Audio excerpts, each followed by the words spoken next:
ठाकुर का कुआं। जोखू ने लोटा मुंह से लगाया तो पानी में सख्त बदबू आई। गंगी से बोला, ये कैसा पानी है,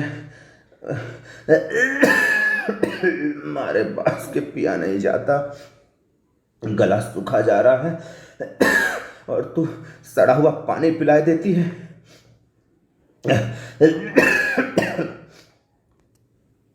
गंगी प्रतिदिन शाम को पानी भर लिया करती थी। कुआं दूर था, बार बार जाना मुश्किल था। कल वो पानी लाई तो उसमें बू बिल्कुल न थी। आज पानी में बदबू कैसी? लोटा नाक से लगाया तो सचमुच बदबू थी। जरूर कोई जानवर कुएं में गिरकर मर गया होगा। मगर मगर दूसरा पानी आवे कहां से? ठाकुर के कुएं पर कौन चढ़ने देगा? लोग दूर से डांट बटाएंगे। साहू का कुआं गांव के उस सिरे पर है, परंतु वहां भी कौन पानी भरने देगा? चौथा कुआं गांव में है ही नहीं। जोखू कई दिन से बीमार है। कुछ देर तक तो प्यास रोके चुप रहा, फिर बोला, अब तो मारे प्यास के रहा नहीं जाता। ला ला थोड़ा पानी नाक बंद करके पी लूं। गंगी ने पानी पीने को न दिया। खराब पानी पीने से बीमारी बढ़ जाएगी इतना जानती थी, परंतु यह न जानती थी कि पानी को उबाल देने से उसकी खराबी जाती रहती है। बोली, यह पानी कैसे पियोगे?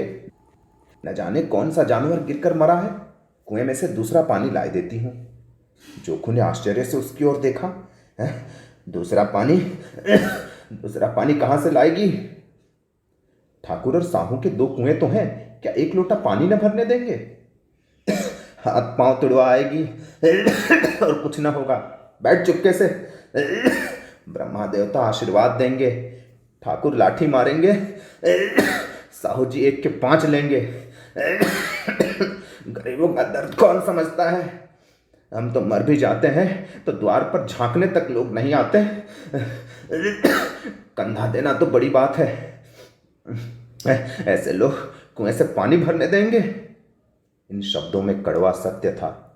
गंगी क्या जवाब देती, किंतु उसने वो बदबूदार पानी पीने को न दिया।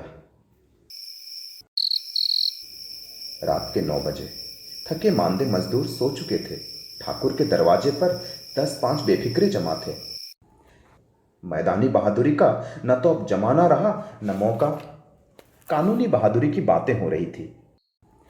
कितनी होशियारी से ठाकुर ने थानेदार को एक खास मुकदमे में रिश्वत दे दी और साफ निकल गए। कितनी अकलमंदी से एक मार्के के मुकदमे की नकल ले आए। नाजिर और मोहतमीम सभी कहते थे नकल नहीं मिल सकती। कोई 50 मांगता था, कोई 100। वहां पैसे कौड़ी उड़ा दी। काम करने का ढंग चाहिए। इसी समय गंगी कुएं से पानी लेने पहुंची। कुप्पी की धुंधली रोशनी कुएं पर आ रही थी। गंगी जगत की आड़ में बैठे मौके का इंतजार कर रही थी। इस कुएं का पानी सारा गांव पीता है, किसी के लिए रोक नहीं है। सिर्फ ये बदनसीब भर नहीं सकते। गंगी का विद्रोही दिल रिवाजी पाबंदियों और मजबूरियों पर चोट करने लगा। हम क्यों नीच हैं और यह लोग क्यों ऊंच हैं? इसीलिए कि ये लोग गले में तागा डाल लेते हैं। यहां तो जितने हैं एक से एक ऊंचे हैं। चोरी ये करें, जाल फरेबी ये करें, झूठे मुकदमे ये करें। अभीश ठाकुर ने उस दिन बेचारे गडरिये की भेड़ चुरा ली और बाद में मार कर खा गया। इन्हीं पंडित जी के घर में 12 मास जुआ होता है। यही साहू जी तो घी में तेल मिलाकर बेचते हैं। काम करा लेते हैं, मजदूरी देने को नानी मरती है। इस बात में ये लोग हमसे ऊंचे हैं। हाँ, मुंह में हमसे ऊंचे हैं। हम गली गली चिल्लाते नहीं कि हम ऊंचे हैं, हम ऊंचे हैं। कभी गांव में आ जाती हूं तो रस भरी आंखों से सब देखने लगते हैं, जैसे सबकी छाती पर सांप लौटने लगता है। परंतु घमंड यह है कि हम ऊंचे हैं।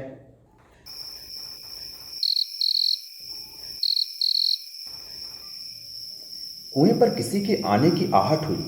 गंगी की छाती धक धक करने लगी। कहीं देख लें तो गजब हो जाए, एक लात भी तो नीचे न पड़े। उसने घड़ा और रस्सी उठा ली और झुककर चलती हुई एक वृक्ष के अंधेरे साए में जा खड़ी हुई।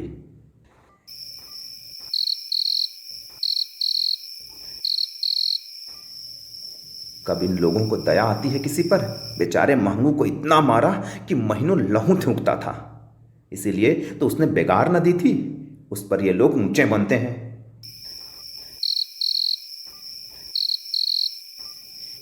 कुएं पर दो स्त्रियां पानी भरने आई थीं। इनमें बातें हो रही थीं।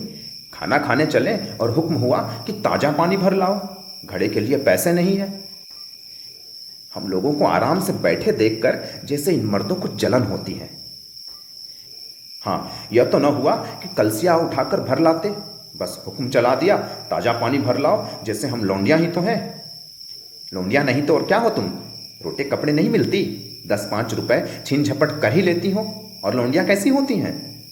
मत चलाओ दीदी, छिन भर आराम करने को जी तरस जाता है। इतना काम किसी दूसरे के घर में कर देती तो इससे कहीं आराम से रहती। ऊपर से वो एहसान मानता, यहाँ काम करते करते मर जाओ, पर किसी का मुंह सीधा ही नहीं होता। दोनों पानी भरकर चली गईं तो गंगी वृक्ष की छां से निकली और कुएं के जगत के पास आ गई। बेफिक्रे चले गए थे। ठाकुर भी दरवाजा बंद कर अंदर आंगन में सोने जा रहे थे। गंगी ने क्षणिक सुख की सांस ली। किसी तरह मैदान तो साफ हुआ। अमृत चुरा लाने के लिए जो राजकुमार किसी जमाने में गया था, वो भी शायद इतनी सावधानी के साथ समझबूझकर न गया होगा। गंगी दबे पांव कुएं के जगत पर चढ़ी। विजय का ऐसा अनुभव उसे पहले कभी न हुआ था। उसने रस्सी का फंदा घड़े में डाल दिया, दाएं बाएं चौकन्नी दृष्टि से देखा, जैसे कोई सिपाही रात को शत्रु के किले में सुराग कर रहा हो। अगर इस समय वो पकड़ी जाती तो फिर उसके लिए मुआफी या रियायत की रत्ती भर भी उम्मीद न थी। अंत में देवताओं को याद करके उसने कलेजा मजबूत किया और घड़ा कुएं में डाल दिया। घड़े ने पानी में गोता लगाया, बहुत ही आहिस्ता, जरा भी आवाज न हुई। गंगी ने 2-4 हाथ जल्दी जल्दी मारे, घड़ा कुएं के मुंह तक आ पहुंचा। कोई बड़ा शहजोर पहलवान भी इतनी तेजी से खींच न सकता। गंगी झुकी, घड़े को पकड़कर जगत पर रखने की एकाएक ठाकुर साहब का दरवाजा खुल गया। शेर का मुंह भी इससे अधिक भयानक न होगा। गंगी के हाथ से रस्सी छूट गई। रस्सी के साथ घड़ा धड़ाम से पानी में गिरा और कई क्षण तक पानी में हलकोरे की आवाज सुनाई देती रही। ठाकुर साहब, कौन है? कौन है वहां? कौन है? पुकारते हुए कुएं की तरफ आ रहे थे और गंगी जगत से कूदकर भागी जा रही थी।